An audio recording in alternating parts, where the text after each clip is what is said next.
Dunyo kutayotgan sir ochildi. AQSh va Eron o'rtasidagi kelishuv tafsilotlari paydo bo'ldi. Smotrich Trampning Eron bo'yicha kelishuvga ochiqchasiga qarshi chiqmoqda. Rossiya kelishuvga erishishi kerak.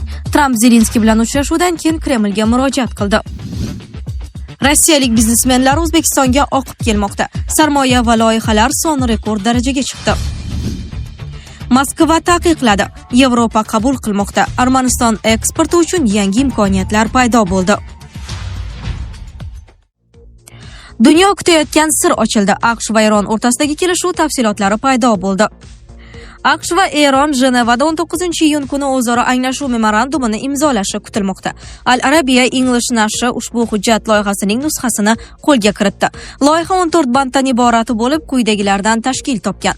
Birinchi band: Eron va AQSh, shuningdek, ularning joriy urushdagi ittifoqchilari ushbu hujjat imzolanganidan keyin barcha frontlarda, jumladan Livanda urushni zudlik bilan va butunlay to'xtatadi. Tomonlar bundan buyon bir-biriga qarshi dushmanning harakatlarini qilmaslik majburiyatini oladi. Bir-biriga kuch bilan tahdid qilishdan yoki kuch ishlatishdan tiyiladi. Yakuniy kelishuv ushbu va qolgan bandlar qoidalarini tasdiqlaydi. Ikkinchi band: Eron va AQSh bir-birining suvereniteti hamda hududiy yaxlitligini hurmat qilish majburiyatini oladi. Shuningdek, bir-birining ichki ishlariga aralashishdan tiyiladi.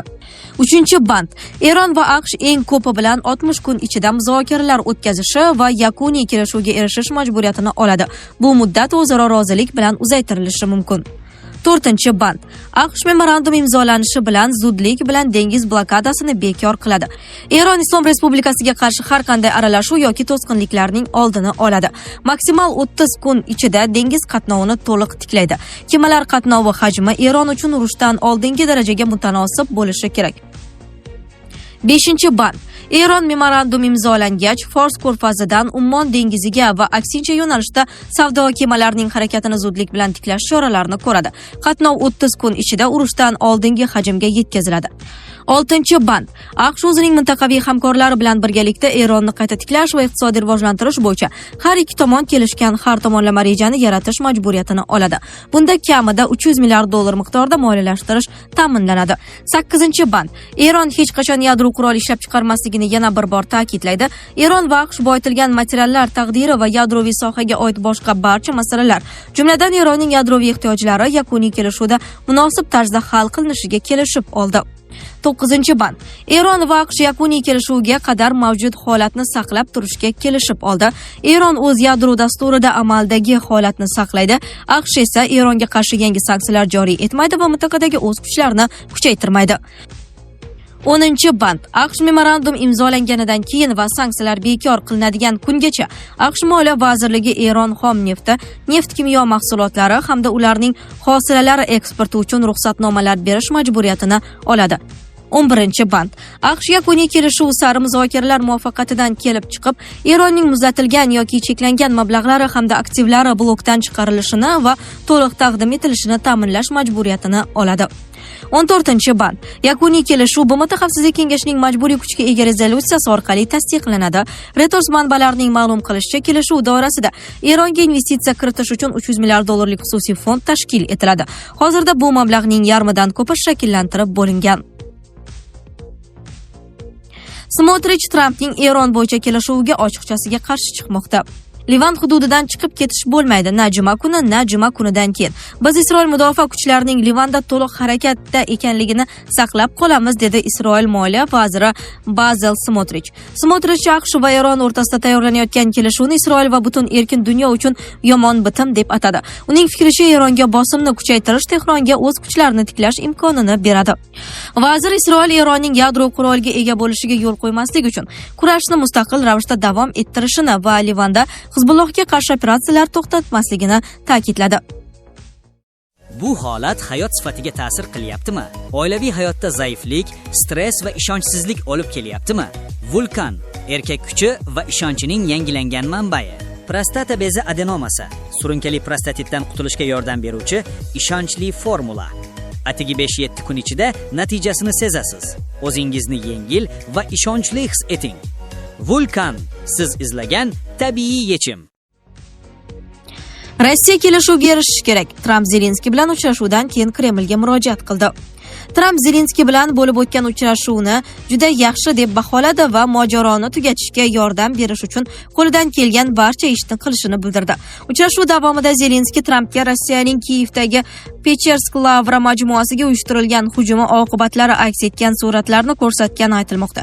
Yevropalik diplomatlarning so'zlariga ko'ra, Tramp ushbu hujumni ma'qullamagan va suratlarning namoyish etilishi muzokaralar nuqtai nazaridan muhim ta'sir ko'rsatgan. Zelenskiy Reuters agentligiga bergan intervyusida Ukraina uchun asosiy masala havo mudofaasini kuchaytirish ekanini aytdi. Shuningdek, u Rossiya hukumatini muzokaralar stoliga qaytarish maqsadida qo'shimcha sanksiyalar masalasi ham muhokama qilinganini ma'lum qildi. Yevropalik diplomatlar uchrashuv konstruktiv ruhda o'tganini bildirgan. Ularning fikricha, Rossiya frontda mudofaa holatiga o'tmoqda va jang maydonidagi vaziyat avvalgiga qaraganda Ukraina foydasiga o'zgarib bormoqda. Shu bilan birga diplomatlar Tramp Rossiyaga qarshi yangi Amerika sanksiyalarini joriy etish masalasida aniq majburiyat olmaganini qayd etgan. Yevropa davlatlari esa aynan shu masalada Washingtonning qat'iyroq pozitsiyasini kutmoqda. Yevrokomissiya prezidenti Ursula von der Leyen Ukrainaning pozitsiyasi mustahkamlanayotganini bildirib, G'arb davlatlarini Kiyevni qo'llab-quvvatlashni kuchaytirishga chaqirdi. Rossiyalik biznesmenlar O'zbekistonga oqib kelmoqda. Sarmoya va loyihalar soni rekord darajaga chiqdi. Rossiya biznesi O'zbekistonning deyarli barcha hududlarida faoliyat yuritmoqda.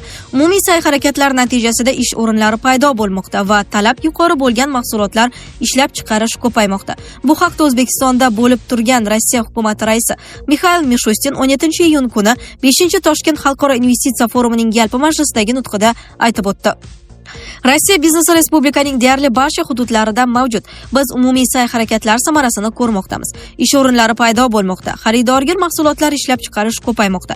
Rossiya hukumati ham O'zbekiston bilan savdo-iqtisodiy hamkorlikni mustahkamlashga intilmoqda, deydi Mishustin. U muhim tadbirkorlik tashabbuslarini yanada qo'llab-quvvatlash uchun qo'shma investitsiya platformasi ishga tushirilganini qayd etgan. Alkogolsiz ichimliklar va oziq-ovqat mahsulotlarini ishlab chiqarish bo'yicha ishlab turgan zavodning ishlab chiqarish va logistika quvvatlarini kengaytirish bo'yicha pilot loyihaga moliyaviy yordam berildi. Platforma orqali uni amalga oshirish uchun mablag'larning 4/3 qismi jalb qilindi, deydi u. Uning alohida urg'ulashicha, Rossiya O'zbekiston iqtisodiyotidagi yetakchi investorlardan biriga aylandi. Investitsiyalar umumiy hajmi 4 trillion rubldan oshgan. Bu yerda 3000 dan ortiq mahalliy korxona faoliyat yuritib, 150 ga yaqin yirik investitsiya loyihalarini amalga oshirmoqda. Ularning umumiy qiymati 4 trillion rubldan oshadi, deydi bosh vazir. Unga ko'ra, Rossiya va O'zbekiston o'rtasidagi sanoat kooperatsiyasi yangi bosqichga ko'tarilmoqda. Buning uchun zarur infratuzilma shakllantirilmoqda. Biz birgalikda buning uchun zarur infratuzilmani yaratmoqdamiz. Jumladan, qo'shma texnoparklar tashkil etish. Ular allaqachon Toshkent va Jizzax viloyatlarida faoliyat yuritmoqda. Aprel oyida Navoiy shahrida sanoat parki ochildi, deydi Mishustin. Moskva taqiqladi. Yevropa qabul qilmoqda. Armaniston eksporti uchun yangi imkoniyatlar paydo bo'ldi. Yevropa komissiyasi Armaniston iqtisodiyotini qo'llab-quvvatlash uchun favqulodda choralar ishlab chiqmoqda. Bu choralar Rossiya tomonidan Armaniston tovarlariga qo'yilgan cheklovlar ta'sirini kamaytirishga qaratilgan. Bu yordam Armaniston eksporti uchun bosh tariflarini pasaytirishni ko'zda tutadi. Bu haqda manbalarga tayanib Financial Times xabar berdi. Ikki manbaning so'zlariga ko'ra, bojlarni kamaytirish Rossiya importini taqiqlagan taxminan 20 toifadagi tovarlarning aksariyat qismiga daxldor bo'ladi. Tegishli takliflar yaqin haftalarda rasman taqdim etilishi mumkin. Ularni tasdiqlash uchun Yevropa ittifoqiga a'zo davlatlar ko'pchiligining roziligi talab qilinadi.